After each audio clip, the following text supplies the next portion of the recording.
Phone ట్యాపింగ్తో తనకు ఎలాంటి సంబంధం లేదని బీఆర్ఎస్ మాజీ ఎమ్మెల్యే చిరుమర్తి లింగయ్య అన్నారు. ఓ రాజకీయ నాయకుడిగా ఎంతో మంది అధికారులతో మాట్లాడతానని అంత మాత్రాన నిందలు మోపుతారా అని ప్రశ్నించారు. ఫోన్ ట్యాపింగ్ కేసులో విచారణకు చిరుమర్తి లింగయ్య హాజరయ్యారు.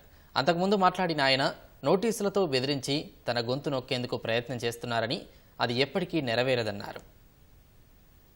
ఏమి విచారిస్తే దానికి మా దగ్గర సమాధానం ఉంటే చెప్పగలుగుతాం. మాకు సంబంధం లేని విషయాలు మీకు చెప్పాలని మీకు చెప్పలేము. కాంట్రాక్ట్స్ నాకేం ప్రత్యేకంగా ఉండవు. ఎలక్షన్లో ఉన్న సందర్భంగా మాట్లాడినట్టు సందర్భం గుర్తున్నాయి. అనేక మంది అధికారులు మాతో జిల్లాలో పనిచేసిన ఉంటారు, మా కాన్స్టిట్యూన్సీలో పనిచేసిన వాళ్ళు ఉంటారు. నేను 2 సార్లు ఎమ్మెల్యేగా ఉన్నా.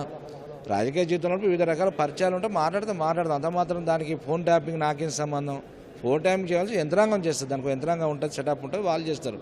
దాంట్లో మా పాత్ర ఏముంటుంది? అందులో ఒకటే చెప్తున్నామండి, ఇప్పుడు ఈ ప్రభుత్వంలో ఉన్న నాయకులకు కానీ యంత్రాంగం కానీ ఫస్ట్ రాజకీయ నాయకులు అనేక ప్రభుత్వాలు వస్తుంటే పోతున్న యంత్రాంగం అయితే వాళ్ళే, పోలీస్ డిపార్ట్మెంట్ వాళ్ళు ఉంటారు కదా, ఎవరు చేయాలని వాళ్ళే చేస్తుంటారు పని.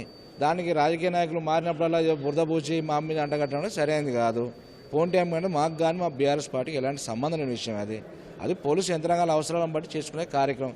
దానికి ఏదో చిరుమర్తిని పోలీసు నోటీస్ ఇస్తే ప్రభుత్వాన్ని ఎండగట్టడం బంద్ చేస్తాడో, భయపడి ఇంట్లో కూర్చుంటాడనే పద్ధతిలో వాళ్ళు నోటీస్ జారీ చేసిన మేము భావిస్తున్నాం.